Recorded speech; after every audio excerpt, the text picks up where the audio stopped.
Hi guys, I'm back, and I've got a lot of questions lately on how I mix my paint and what my formula is and what my ratios are, my measurements. So I just wanted to do a video to show you how I mix paint. And I'm going to tell you right off the bat, I do not measure my paint and my floetrol and my water and my silicone.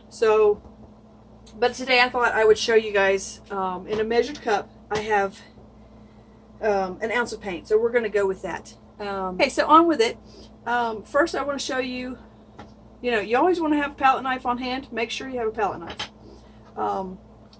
My canvas, first of all, I have it stapled in the corners, the four corners.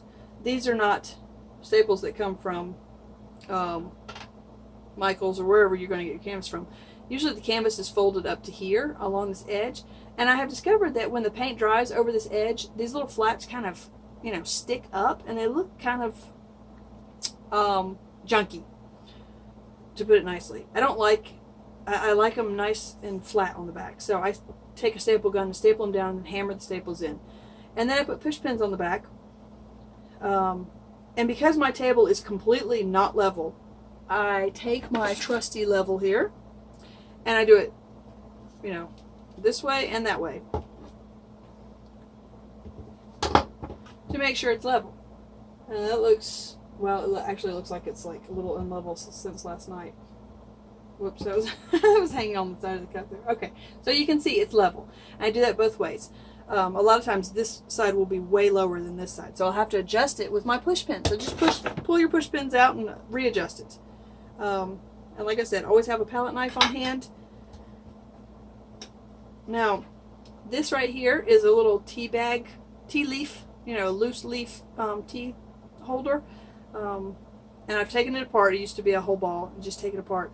And this is what I use to filter my floetrol into my paint. So I'll take my floetrol, which is usually a gallon bucket or a container.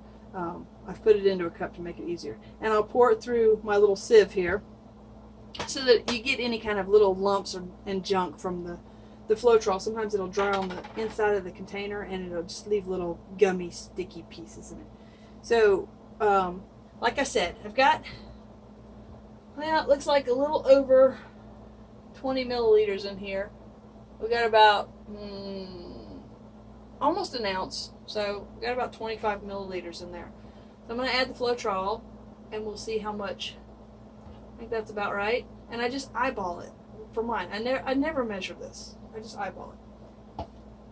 But we've added, that's about, we've got about 40 milliliters now. So we had about 25 to 40 milliliters. So, you're thinking that's probably 40%, maybe 45 at the most. And then give it a good stir. I don't add more than 50%. Occasionally, if it's like super, super thick, like the Artist Loft paints, I might add up to 50%, but never over 50%. And generally, I don't add 50%. I find that the more floetrol you add to it, if you add over 50%, or at least in my case, you add over 50% floetrol, unfortunately, your cells are going to be kind of, and see how it's just sticky. It's kind of clumping off of there. So it's too thick, so we're going to need some water. You add too much floetrol to your paint, and the cells you're going to get can turn kind of wispy or chalky looking. So you don't want to add too much of anything. My water that I'm going to add now is distilled water, and I always keep it in the refrigerator, especially in the summertime when it's hot. If you're in a hot studio or whatever, your paint is warm, for some reason, my chilled distilled water was one of my defining moments, if you will, of my paint process, because my paint, especially in the summertime, late spring and summer, and even now in the fall, it was just too warm. And I found that I tried putting the paints in the refrigerator. That did not work. Did not work at all.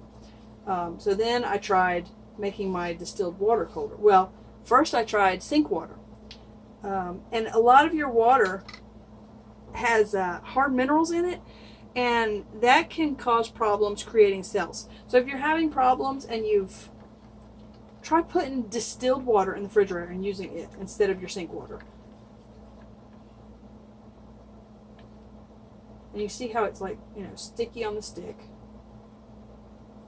I hope you can see this. It makes lines in the paint when it drips off, and then the lines disappear.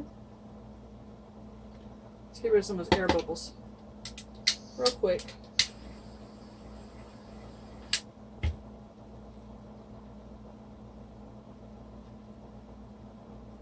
I hope you can see that.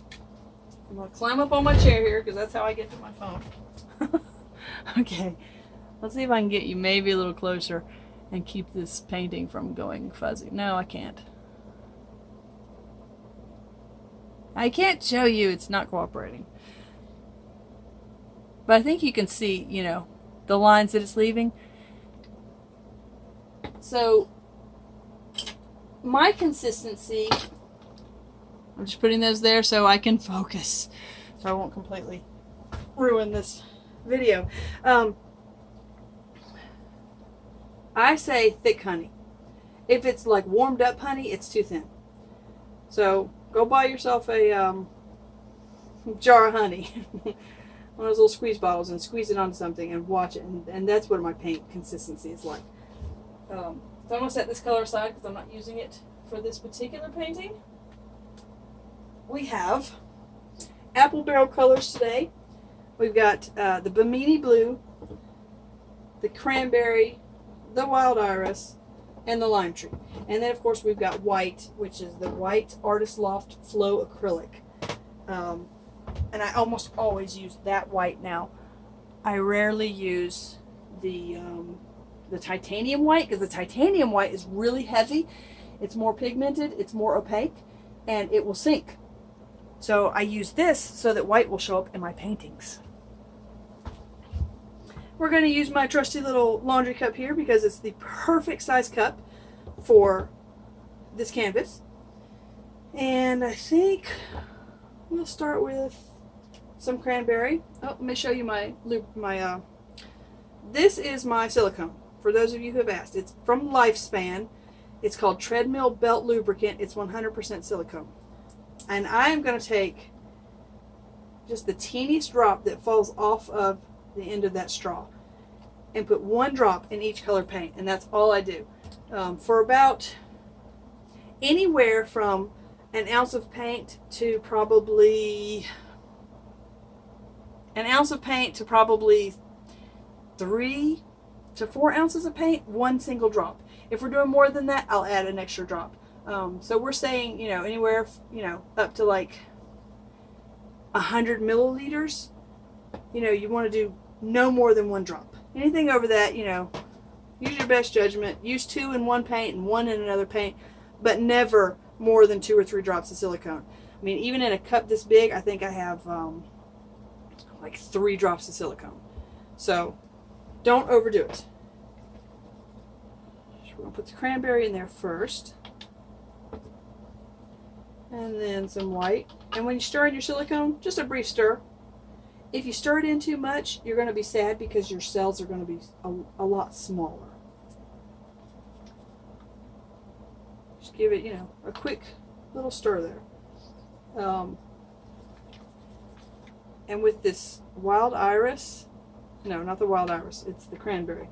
The cranberry and this lime tree, if they mix just right, you get this lovely sort of a peachy color.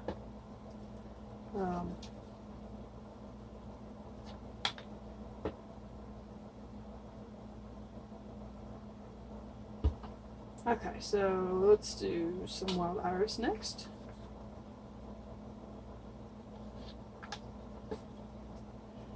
I get a lot of questions about why do I use a corner catcher. If there are areas of your painting that you want to save and you use a corner catcher, it will keep all those beautiful cells from going off the side. I'll show you in a minute because I will be using a corner catcher with this. Hopefully we're going to use up the rest of this paint. It's like I said, I already did one painting and it did not show up. in focus, which is a shame because it was really pretty painting. So I'm hoping this one's going to be just as pretty, but you know, who knows? Who knows? And this little laundry cup, I don't know what the measurement is on it, but I'd say, you know, you guys all have laundry cups that are connected to the top of your laundry detergent. That's what this is. Recycle everything that you can recycle. That is my tip for the day. I love to find anything I can use to recycle. So this is a laundry cup. My mom gave me some pudding cups. They were a real nice dense consistency, and they are perfect for this size canvas to mix up paint. You mix up like maybe 3 of those little cups, and it's just the right amount of paint for an 8x8, which is, that's what this is, 8x8. I've started using a lot of 8x8s because, another tip for you guys, use an 8x8 canvas or smaller to begin with, because it's a really good size to make a really nice little painting. Plus, when you sell them, it doesn't cost as much to ship them. But I don't know, this size is just, I love it. It's just a perfect little size for the, you know, if you use like a bigger canvas, you're going to have a harder time getting what you want. So, wow, this is way different from the first one. Way different. Wow. That wild iris is just taken over everything. On the first one, it was more, I think the turquoise and the cranberry came to the forefront. So there's your cup with the cells. Pretty. I'm going to scrape this out. Get as much of the paint out as possible. This is going to run over the side, so it won't matter. Look at the cells in that. Pretty, pretty. So just scrape out all your excess paint. Just don't drip it in the middle of your painting there, because you'll ruin something that's really pretty. Set your little cup off to the side. Now, I was also asked, do I wet down my canvases? Most of the time I do not. I will, however, run some white along the edges. That will help the painting move without rolling over itself. Because say you want to keep this little cell right here and this edge right here. Now, if you just leave it and the rest of this canvas is not wet, this is going to roll over from here over, and you're going to lose this completely. Now, you're going to lose part of that anyway, just because you got to pour some off the sides. But if you put paint along the edges, it helps save some of your pattern, so it doesn't roll over itself. Plus, it helps the paint move a little easier. And anything that can help your paint move a little easier is a good idea.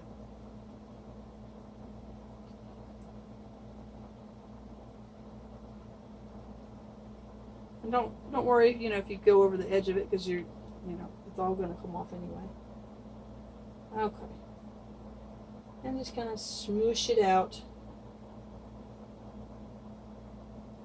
I just like doing it better this way because it doesn't waste all that paint underneath. Plus, all that white that I have in the thing, I don't want so much of it to come through in cells. It tends to come through in little tiny cells. So, look at the rainbow we've got going on. I'll take the torch, watch how the torch rolls over and creates those cells. Woo, look at that. That's so fun to watch. Just lightly let that torch creep over your painting there.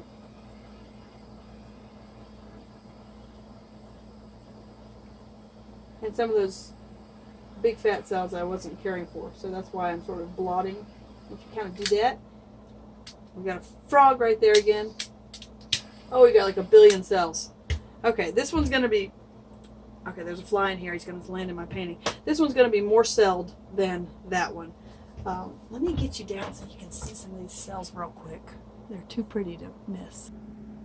Okay, super tiny cells because I had to mix the paint up twice to show you a second painting. So on the first one, these cells are bigger.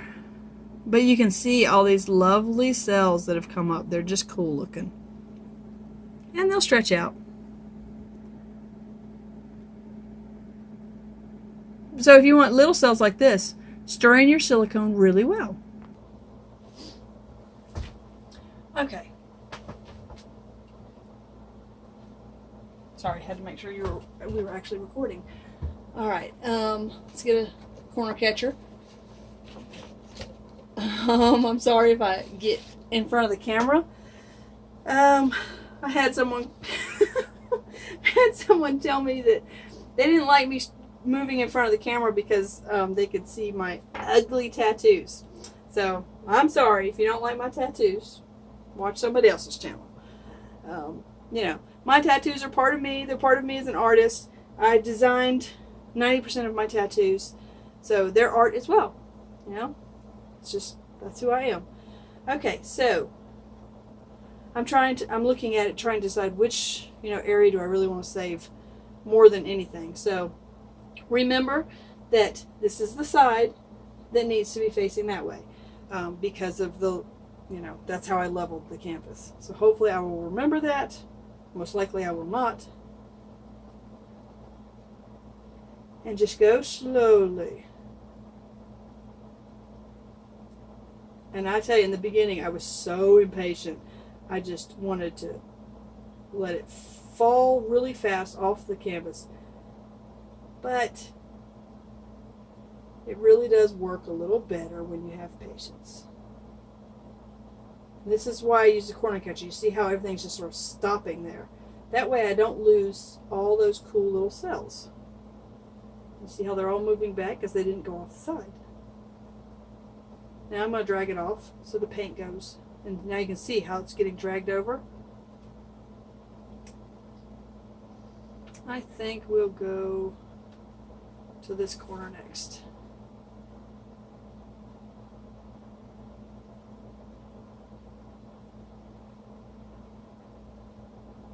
I'm trying to hold my corner catcher where it really doesn't touch the sides that have already gone off as much. Okay, I'm going to drag that back and yank it down. Wonderful. And if you miss a corner, just leave it. It's better to leave it and go back and just sort of touch up with your fingers than try and pour the paint over that corner again. I'll bring this paint back this way. Okay, so we remember this is the part that needs to go that way. At least I'm trying to remember that.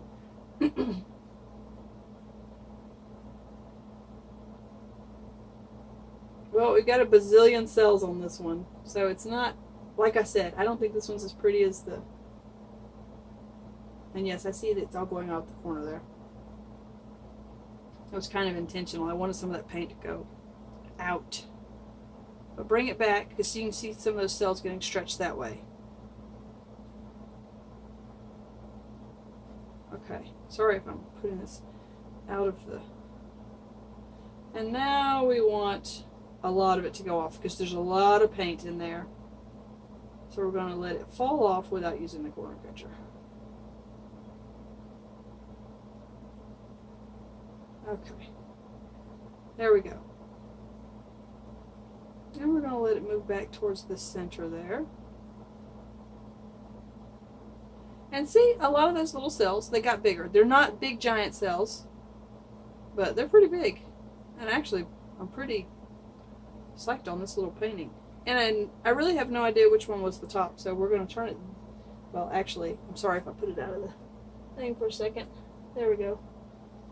Little mark is right there. Okay, this is where your palette knife is going to come in handy. Let me throw my little corner catcher in there. The palette knife is fantastic. You can get a pointed one like this, and that way you can kind of, drag it over the edge, or you can get a round one like this. This is great for scraping up paint off of the table. And let's see, we missed that corner over there. You want to get colors that match, but it's not really that big of a deal with this particular painting because everything is so crazy on this painting. You want to make sure every corner is done. Sometimes your hands kind of touch everything. Let's do this corner one more time. And like I said, it doesn't matter what color you're picking up with this painting. Sometimes it really matters. You want the colors to really go with each other. But on this one, I'm going to say it definitely doesn't matter. And instead of using your finger to scrape the bottom of your canvas, use your palette knife.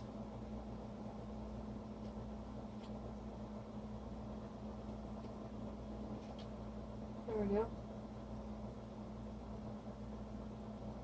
There we go. That corner was bothering me. It didn't quite match. Okay.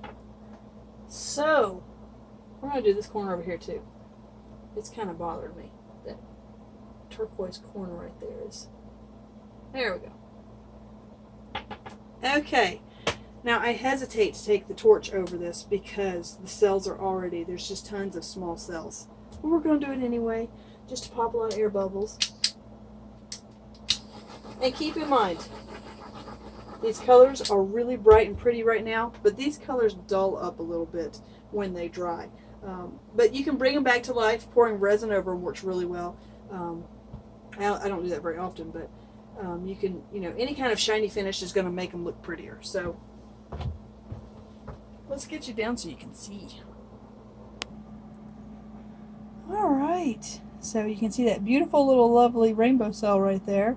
And look at the lines that come up around the cells. I just love those. They're so cool. And guys, really, guys and girls, ladies, gentlemen out there, please do not get discouraged. Okay, there were so many times that I wanted to give up. And my husband was like, no, don't give up. Keep trying. You'll get it. And I did, I'm happy with what I have. Super happy, especially with these last several paintings. They just turned out cool. So, let me show you the sides over there.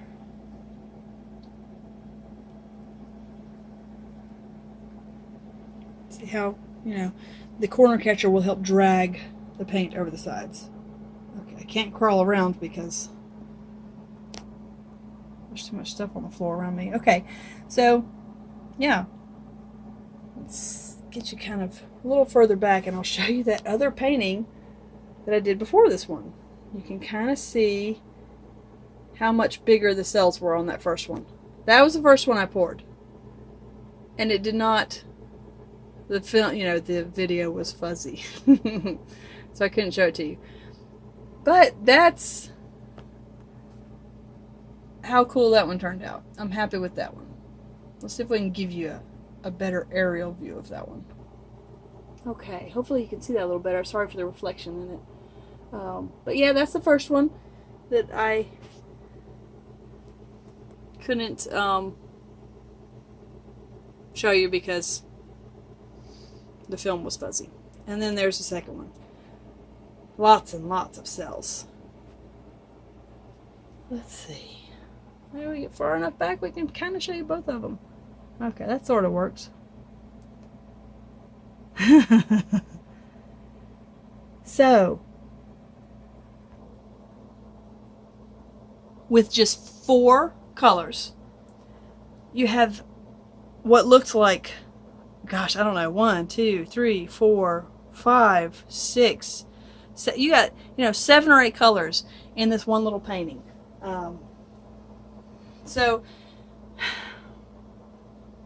don't put too much floetrol in there. Make your paint thicker than you think it needs to be. Don't put much silicone in there. If you're using like the, I don't even know. Some of you are using like the spray silicone and stuff like that. You might need an extra drop or 2, maybe at the most. But with the 100% silicone, 1 tiny little drop is all you need. Try putting it in a couple of the paints and not in the other paints. Make sure your canvas is prepared before you start. Make sure it's level. Very important. Make sure it's level. Have a palette knife around. Make sure you filter out your floetrol. If you see little bits of stuff in there, use distilled water that you've chilled in the refrigerator.